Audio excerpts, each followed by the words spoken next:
Welcome back to John Steinbeck's The Red Pony. Please go back to earlier podcasts for Chapter 1. Chapter 2 is entitled The Great Mountains. The first 3 chapters of this book were published in magazines from 1933 to 1936, and the full book was published in 1937. Okay, let's get to it. Chapter 2, The Great Mountains. In the humming heat of a midsummer afternoon, the little boy Jody listlessly looked about the ranch for something to do. He'd been to the barn, had thrown rocks at the swallows' nests under the eaves until every one of the little mud houses broke open and dropped its lining of straw and dirty feathers. Then, at the ranch house, he baited a rat trap with stale cheese and set it where Doubletree Mutt, that good big dog, would get his nose snapped. Jody was not moved by an impulse of cruelty. He was bored with the long, hot afternoon. Doubletree Mutt put his nose in the trap and got it smacked and shrieked with agony and limped away with blood on his nostrils. No matter where he was hurt, Mutt limped. It was just a way he had. Once when he was young, Mutt got caught in a coyote trap, and always after that he limped, even when he was scolded. When Mutt yelped, Jody's mother called from inside the house, "Jody, stop torturing that dog and find something to do." Jody felt mean then, so he threw a rock at Mutt. Then he took his slingshot from the porch and walked up toward the brush line to try to kill a bird. It was a good slingshot with store-bought rubbers, but while Jody had often shot at birds, he'd never hit one. He walked up through the vegetable patch, kicking his bare toes into the dust, and on the way he found the perfect slingshot stone, round and slightly flattened and heavy enough to carry through the air.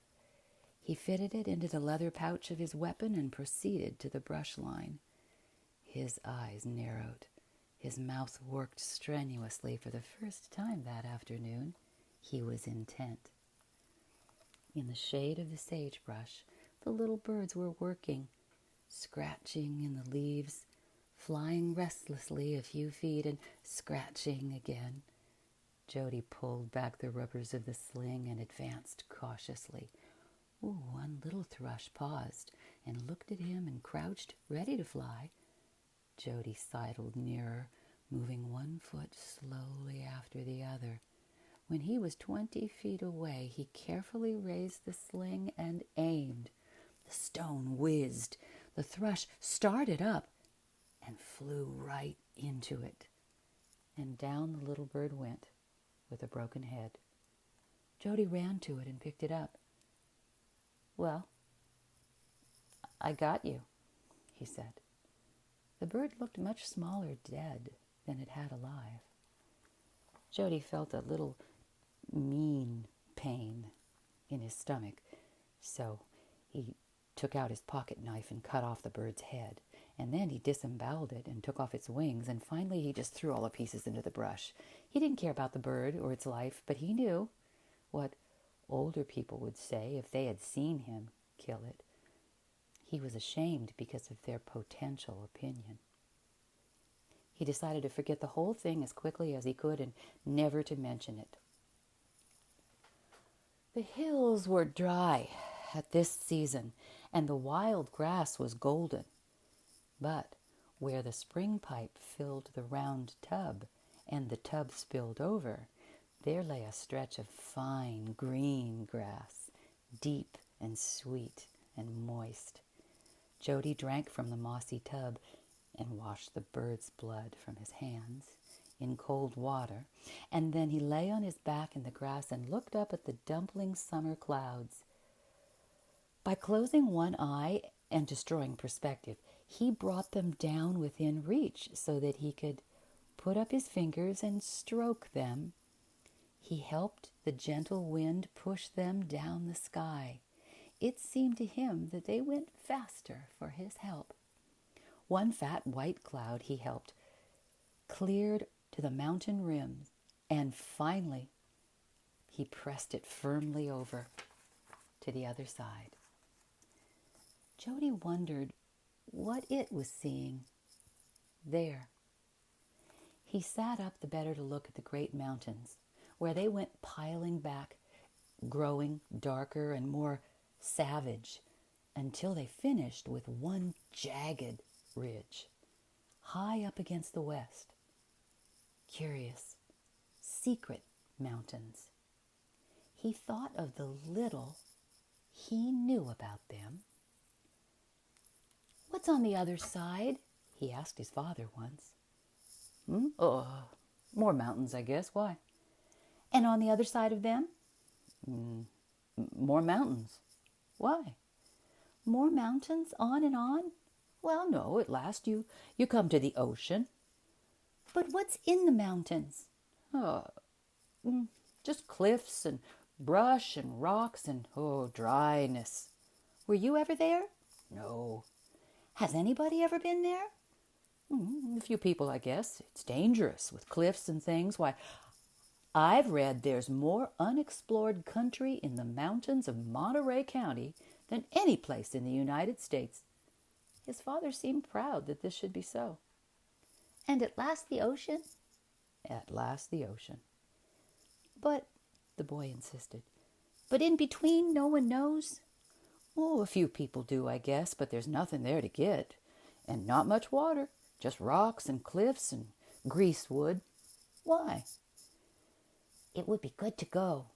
"What for? There's nothing there." Jody knew something was there, something very wonderful, because it wasn't known, something secret and mysterious. He could feel within himself that this was so. He said to his mother, "Do you know what's in the big mountains?" She looked at him and then looked back at the ferocious range, and she said, "Only the bear, I guess." "What bear?" "Why, the one that went over the mountain to see what he could see." Jody questioned Billy Buck, the ranch hand, about the possibility of ancient cities lost in the mountains, but Billy agreed with Jody's father. "It ain't likely," Billy said. "There'd be nothing to eat unless there's a kind of people that can eat rocks and live there." That was all the information Jody ever got, and it made the mountains dear to him and terrible. He thought often of the miles of ridge after ridge until at last there was the sea. When the peaks were pink in the morning, they invited him among them. And when the sun had gone over the edge in the evening, and the mountains were a purple like despair, then Jody was afraid of them. Then they were so impersonal and aloof that their very imperturbability was a threat. Now he turned his head toward the mountains of the east, the Gavilands. And they were jolly mountains, with hill ranches in their creases and with pine trees growing on the crests. People lived there, and battles had been fought against the Mexicans on those slopes. He looked back for an instant at the great ones and shivered a little at the contrast. The foothill cup of the home ranch below him was sunny and safe. The house gleamed with white light, and the barn was brown and warm. The red cows on the farther hill ate their way slowly toward the north. Even the dark cypress tree by the bunkhouse was usual and safe. The chickens scratched about in the dust of the farmyard with quick, waltzing steps. And then a moving figure caught Jody's eye. A man walked slowly over the brow of the hill on the road from Salinas. and he was headed toward the house. Jody stood up and moved down toward the house too, for if someone was coming, he wanted to be there to see. By the time the boy had got to the house, the walking man was only halfway down the road, a lean man, very straight in the shoulders. Jody could tell he was old only because his heels struck the ground with hard jerks. As he approached nearer, Jody saw he was dressed in blue jeans and in a coat of the same material. He wore clodhopper shoes and an old flat-brimmed Stetson hat. Over his shoulder he carried a gunny sack, lumpy and full. In a few moments he had trudged close enough so that his face could be seen, and his face was as dark as dried beef. A mustache, blue-white against the dark skin, hovered over his mouth, and his mouth was white too, where it showed at his neck. The skin of his face had shrunk back against the skull until it defined bone, not flesh, and made the nose and chin seem sharp and fragile. The eyes were large and deep and dark, with eyelids stretched tightly over them. Irises and pupils were one and very black, but the eyeballs were brown. There were no wrinkles in the face at all. This old man wore a blue denim coat buttoned to the throat with brass buttons, as all men do who wear no shirts. Out of the sleeves came strong, bony wrists and hands gnarled and knotted and hard as peach branches. The nails were flat and blunt and shiny. The old man drew close to the gate and swung down his sack when he confronted Jody. His lips fluttered a little, and a soft, impersonal voice came from between them. "Do you live here?" Jody was embarrassed. He turned and looked at the house, and he turned back and looked toward the barn where his father and Billy Buck were. "Yes," he said, when no help came from either direction. "I have come back," the old man said. "I am Gitano, and I have come back." Jody could not take all this responsibility. He turned abruptly and ran into the house for help, and the screen door banged after him. His mother was in the kitchen, poking out the clogged holes of the colander with a hairpin and biting her lower lip with concentration. "It's an old man," Jody cried excitedly. "It's an old paisano man, and he says he's come back." His mother put down the colander and stuck the hairpin behind the sink board. "What's the matter now?" she asked patiently. "It's an old man outside. Come on out." "Oh, well, what does he want?" She untied the strings of her apron and smoothed her hair with her fingers. "I don't know. He came walking." His mother smoothed down her dress and went out, and Jody followed her. Gitano had not moved. "Yes?" Mrs. Tiflin asked. Gitano took off his old black hat and held it with both hands in front of him. He repeated, "I am Gitano, and I have come back." "Come back? Back where?" Gitano's whole straight body leaned forward a little.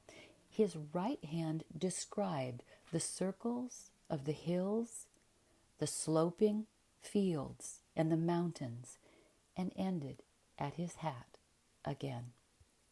"Back to the rancho. I was born here, and my father, too." "Here?" she demanded. "Well, this isn't an old place." "No, there," he said, pointing to the western ridge, "on the other side, in a house that is gone." At last she understood. "The old dobe that's washed almost away, you mean?" "Yes, Signora. When the rancho broke up, they put no more lime on the adobe, and the rains washed it down." Jody's mother was silent for a little, and curious Homesick thoughts ran through her mind, but quickly she cleared them out. "And what do you want now, Gitano?" "I will stay here," he said quietly, "until I die." "Oh, but we don't need an extra man here." "I cannot work any more, Signora. I can milk a cow, feed chickens, cut a little wood. No more. I will stay here." He indicated the sack on the ground beside him. "Here are my things." She turned to Jody. "Run up to the barn and call your father." Jody dashed away, and he returned with Carl Tiflin and Billy Buck behind him. The old man was standing as he had been, but he was resting now. His whole body had sagged into a timeless repose. "What is it?" Carl Tiflin asked. "What's Jody so excited about?" Mrs. Tiflin motioned to the old man. "He wants to stay here. He wants to do a little work and stay here." "Well, we can't have him. We don't need any more men, and he's too old. Billy does everything we need." They had been talking over him as though he did not exist, and now suddenly they both hesitated and looked at Gitano and were embarrassed. He cleared his throat. "I am too old to work. I come back where I was born." "Well, you weren't born here," Carl said sharply. "No, in the adobe house over the hill. It was all one rancho before you came." "Oh, in the mud house that's all melted down?" "Yes, I and my father. I will stay here now on the rancho." "I tell you, you won't stay," Carl said angrily. "I don't need an old man. This isn't a big ranch. I can't afford food and doctor bills for an old man. You must have relatives and friends. Go to them. Why, it's like begging to come to strangers." "I was born here," Gitano said, patiently and inflexibly.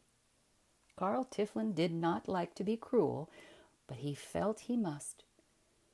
"Well, you can eat here tonight," he said. "You can sleep in the little room of the old bunkhouse. We'll give you your breakfast in the morning, and then you'll have to go along. Go to your friends. Don't come to die with strangers." Gitano put on his black hat and stooped for his sack.